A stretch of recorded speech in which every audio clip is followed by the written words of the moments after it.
5 in the morning, airport, on the way to Epic Shoot. Many hours later. I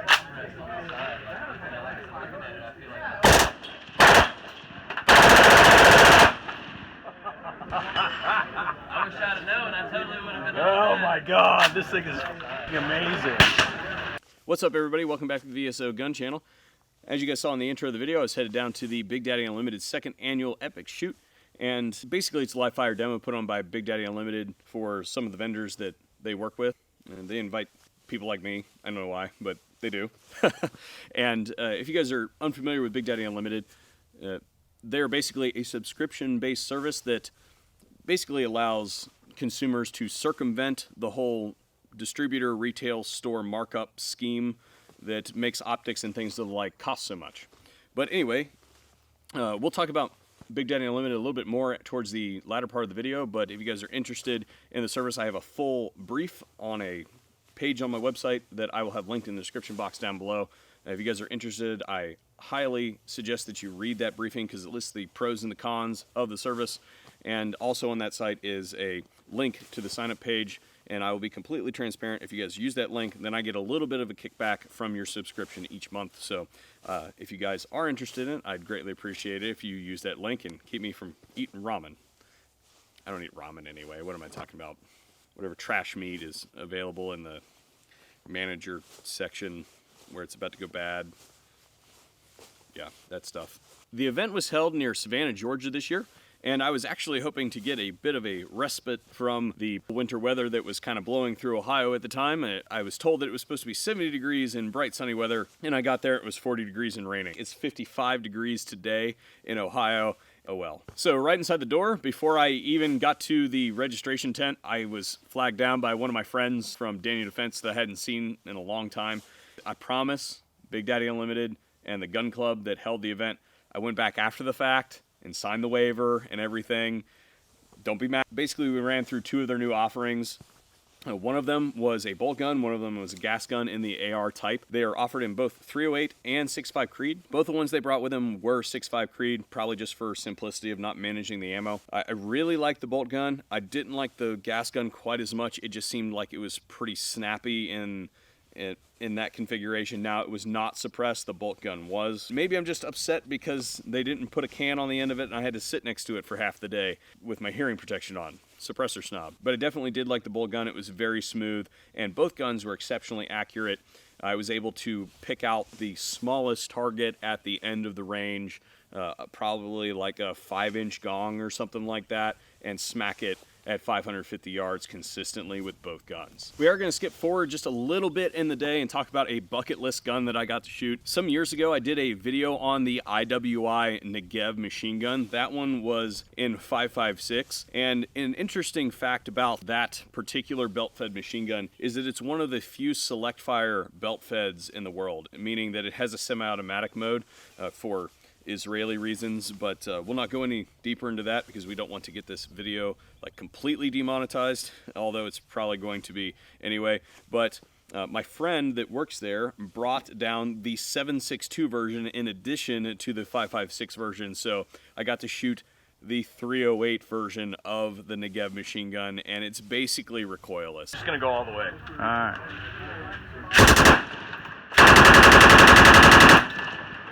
And they were all under the berm. It's an amazing design that, unlike the M240 and the M249, the optics go with the dust cover, so there's some play in there. The optics on the Negev are mounted to the receiver of the gun, so they don't go with the dust cover. It's just a more accurate design, and quite frankly, I don't know, well, I know why it doesn't replace our squad automatic weapons here in the United States. That answers politics. Now, although that gun was completely amazeballs and pretty much stole the show, although there was only so much ammunition for it, so only some people got to shoot it. Me. May have taken more than one belt, not gonna lie. So if you didn't get to shoot it, I'm sorry. So IWI also brought their TS-12 semi-automatic shotgun. That's the multi-tube shotgun. Although it was a very functional shotgun, I did require some remedial training on it. They allowed me to kind of suffer with it for a little while to try and figure it out on my own because I'm friends with the rep and there was like nobody standing around. I'm sure that there will be a video published at some point of me just absolutely fumbling through the gun, but you know, I'm good for it, whatever. The thing I wanted to point out of this gun is a lot of semi-automatic shotguns will not run low brass ammunition. And I come to find out that these are just some trash loads that he picked up on the way to the range for the thing, and it ran it like a champ all day long. It is limited to 3-inch though. I'm kind of waiting for that Super Magnum, although that's probably never going to happen. It is a pretty fun shotgun, and it has a cool firework effect that comes out of the breech ever so often. What was that? It's so new. Now, for what I'm going to say is probably the coolest Centerfire gun that was at the show, competing with the spot of the Negev machine gun. This is kind of like a unicorn gun. IWI brought the machine gun version of the 5.56 Galil Ace pistol, and I have to say that I'm just going to leave it to the video. Watch the slow-mo video clip and watch the muzzle rise on this gun.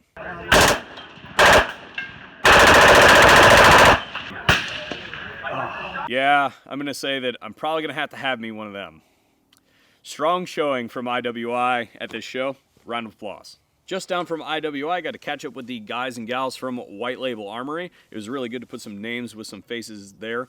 They brought some absolutely beautiful PVD bolts, but the real gem that they had with them was their Armorer's kit. And basically, it's everything that you need to keep an AR-15 running en masse for perpetuity, basically. I said that they should triple the number of takedown detents, and you can call it the Builder's Kit or Lifetime Supply Kit or something like that, because we all know that we lose the detents like crazy, or at least I do. Just because it is an Armorer's Kit does not mean that it's going to be held back. It will be commercially available.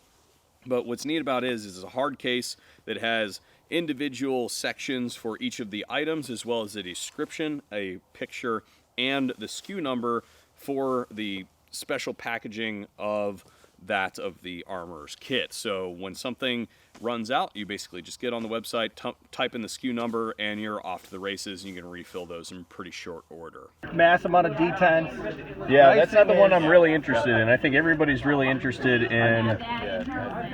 No, where are they? We lost them already. Yeah, see, we lost them. They were in bags. No, this one right There here. you go. Yep. Just outside. That's what everybody's looking for right Yeah, there. we gave you extras of those. Yeah. Because they'd become projectiles. So from there, a group of us content people were kind of gathered up and taken to a bay at the end of the range where we could kind of do like a private shoot thing with the Leviathan Group, who has some new blasters that are coming soon. Basically, what that amounted to was, I think we were there for approximately an hour. We got about 15 minutes worth of actual work done, like checking out the guns and talking about the designs and taking some photos and stuff. And the rest of the time was basically spent screwing off. That's loud. It was a good time, but the coolest thing that I saw there was actually a 4-inch 5.56 AR. I absolutely loved it, and I convinced the armorer at the Leviathan Group that the design needs more testing. No, but seriously, it was great. We had a great time. It was really cool to just hang out with everybody and just chill for a little bit and kind of our native setting, if you will, and just have a good time.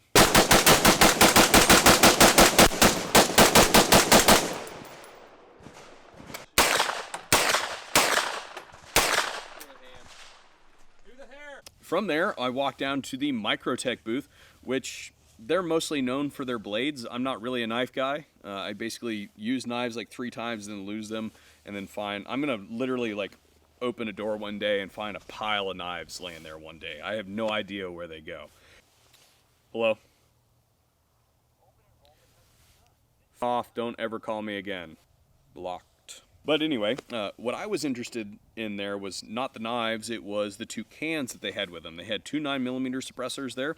One of them is kind of a longer modular can that has a removable baffle stack on the end, and then they have a K configuration. So I thought they were pretty interesting. They were very lightweight, and the sound signature was pretty different on them. So I just thought they were worth mentioning because they were so light, and they did do really, really well on the pistols that they had there. Speaking of cans, I saved the strongest performance at the show, in my opinion, for last, and that is Elevated Silence. So we're just going to give them a round of applause ahead of time, and then we'll get into it. You guys saw our video. on their flagship can, which is a multi-caliber can designed around kind of a 30 caliber aperture, and that's called the Evolution. I'll have a link in the description box down below where you guys can see our synopsis on that can, but I got to complete the testing on that suppressor there because I didn't have a 6.5 Grendel to shoot it on, and I did not have 550 yards to shoot it. So we did a suppressed versus unsuppressed test on 6.5 Grendel out to 550 yards on a 10-inch gong, and I had no problem hitting it either time. With the can on, with the can off, did not matter. So hats off to Jim there at Elevated Silence for designing a heck of a can for those precision shooters. Now that obviously couldn't be the crowning achievement. There was more, obviously. He had his prototype 9mm can there. We're waiting, as far as he told me, we're waiting on a booster design to come back from patent, and that will determine when the can releases. But I got to shoot it in the fixed barrel configuration on a UMP9. Are these supers? Yes. That's fun.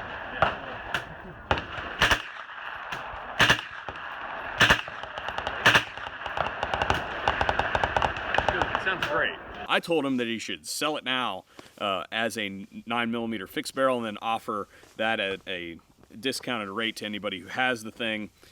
Once it becomes a full package deal, they can, buy it now, get the booster when it's ready, but I don't know if that's going to fly or not. So I mentioned earlier in the video that the coolest Centerfire guns that were at the show were the IWI weapons. If that's the truth, then I think it goes to a three-way tie that Elevated Silence brought with them. First off, there was a modified Tippmann Arms 22 there that Jim had cut back and made an integral barrel for. You're going to see integral 22 barrels as a theme here. That's kind of one of Jim's things. He does a 1022, actually two variants of 1022 that has an integral barrel with a sleeve over it, so you can clean it really easily if you want to. But I asked him probably 9 months ago or so to think about maybe doing a bolt gun. So the other two guns that he brought with him were a Ruger American integrally suppressed and a 7722 integrally suppressed. And I have to say that we could definitely see the difference between the much more expensive 7722 action and the Ruger American, but both of them were phenomenally quiet. However, I do have to say that the cake goes to the 7722 because we tested it and it is quieter to shoot the gun with ammunition in it than it is to shoot it without ammo in it. And I have to say that, again, I'm gonna have me one of them. I told you guys that we were going to talk about Big Daddy Unlimited a little bit later in the video, and I think that now's the perfect time. And I think that the best way to convey the utility of the service to you guys is to tell you guys how I use it. I hold a federal firearms license for my main work, which is actually as a third-party consultant across the firearms industry. I basically try to work with various companies to help them drive continuous improvement in their designs over time. I hold the license in an R&D capacity. Although I use the license in that way, I still maintain all the privileges of a standard FFL holder like the one that runs your local shop. And I use them from time to time.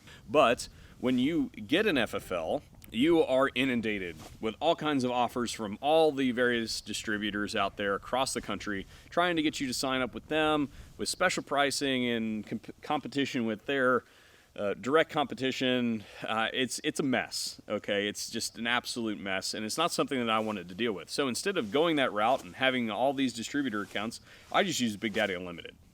And I know that instead of shopping around at all the different distributors that Big Daddy Unlimited did that for me. Like, they have all the distributor accounts.